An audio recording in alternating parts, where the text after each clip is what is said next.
Okay, let's unpack this. Um, Imagine generating clean energy using something that's, well, already all around us, something we barely notice. Right, like the ground itself. Exactly. Mhm. In Switzerland, they're taking a serious look at the ground between railway tracks, thinking of it as a potential spot for solar power. It's quite a fascinating idea, isn't it? Tapping into existing infrastructure in a totally new way. Yeah. We're not talking about, huge new solar farms miles away, No. but actually integrating energy generation right into the transport network we already use. It's pretty clever.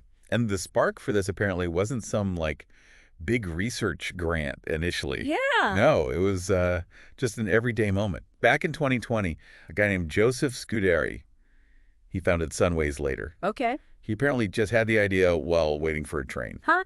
Just standing there on the platform. Seems like it. Makes you think, how many other solutions are kind of hiding in plain sight. It really does. It shows how observing things carefully can lead to really practical ideas. Mm-hmm. This space between the rails, usually just ballast and sleepers, suddenly becomes potentially a source of energy. So where are they actually trying this out, this pilot project? It's in Buttes. That's a small village over in western Switzerland. Okay, Buttes. And how big is this test? Not huge yet. It's a 100-meter section of track. Right. They've put in 48 solar panels there. 48 panels, 100 meters. And what about the cost? Because starting something new like this. Yeah, the initial investment for this trial was around 585,000 Swiss francs. Which, for context, is roughly, what, 6 crore Indian rupees? Something like that? Yeah, about that. And the line itself is currently operated by a company called Transen. Okay, so 6 crore rupees, or just under 600,000 francs, for 100 meters. That sounds, well, it sounds quite expensive up front, doesn't it? It does, yeah. But you have to remember, this likely includes a lot of the R&D, the research and development for this specific technology. Ah, okay. Especially the removable part we'll get to. Exactly. When you scale up production, you'd expect those per unit costs, the cost per panel or per meter, to come down significantly. Right, economies of scale. But yeah, the actual long-term cost effectiveness compared to, say, a standard solar farm, that'll depend on things like how quickly they can install it, maintenance needs, how long these special panels last. Makes sense. It's the price of innovation, I guess. Pretty much. Now, you mentioned hurdles. It wasn't just smooth sailing from the idea to the pilot, was it? No, definitely not. And this is where it gets quite interesting from a process point of view. The Federal Office of Transport, the FOT in Switzerland, they initially said no. Rejected it. When was that? Back in 2023. Their main worries were, well, pretty understandable ones. Safety. Safety, exactly.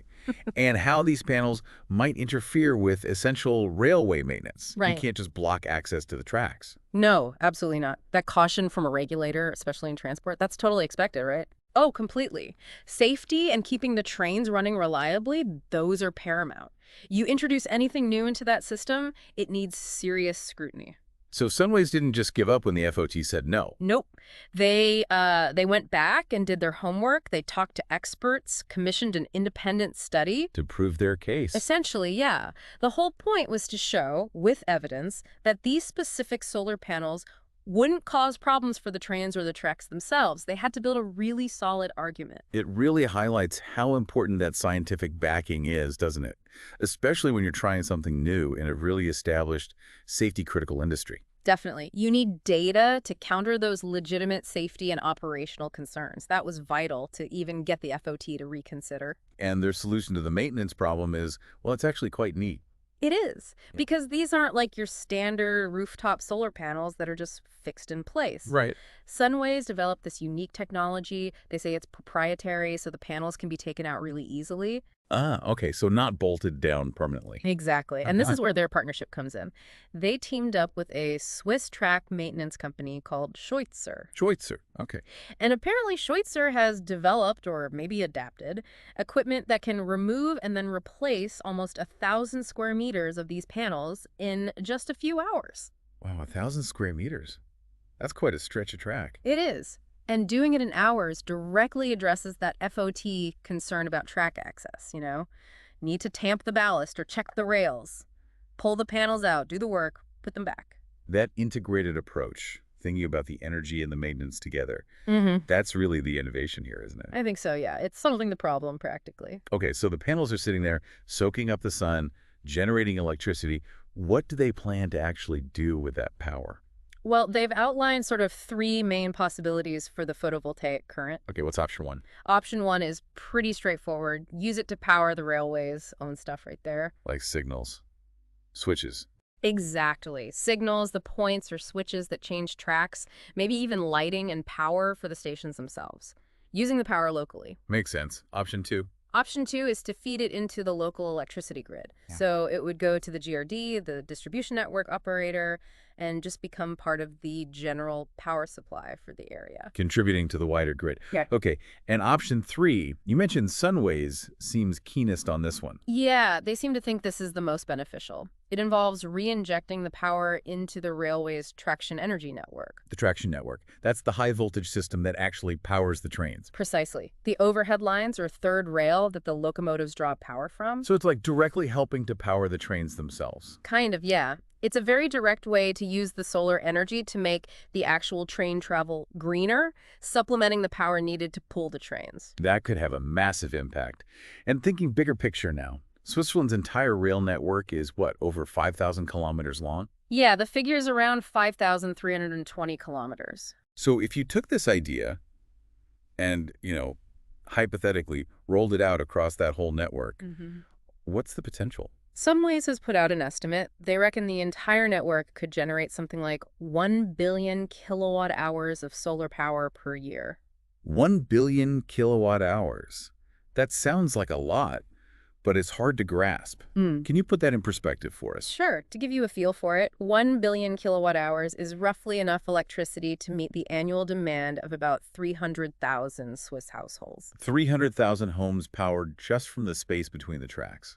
Potentially, yeah. That's a significant chunk of energy. It could definitely help Switzerland meet its sustainability targets and reduce reliance on other sources. That really does put it into perspective. I mean, it sounds like the official bodies are warming up to it now. Yeah. You mentioned the FOT initially said no, but are they more supportive now? It seems that way. There's a quote from Florence Pictet, who's a spokesperson for the FOT. Okay, what did she say? She said, "It is good that rail and public transport companies are innovating, including in renewable energy production." That sounds pretty positive, like an encouraging nod. It does. It suggests there's an openness, maybe even an expectation from the government for the transport sector itself to contribute to renewable energy goals. It's not just about building power plants elsewhere. And this idea isn't just staying within Switzerland, is it? Is anyone else looking at this? Apparently, yes. Sunway says they've had interest from some big players, countries like China and the U.S. China and the U.S., with their massive rail networks. Exactly.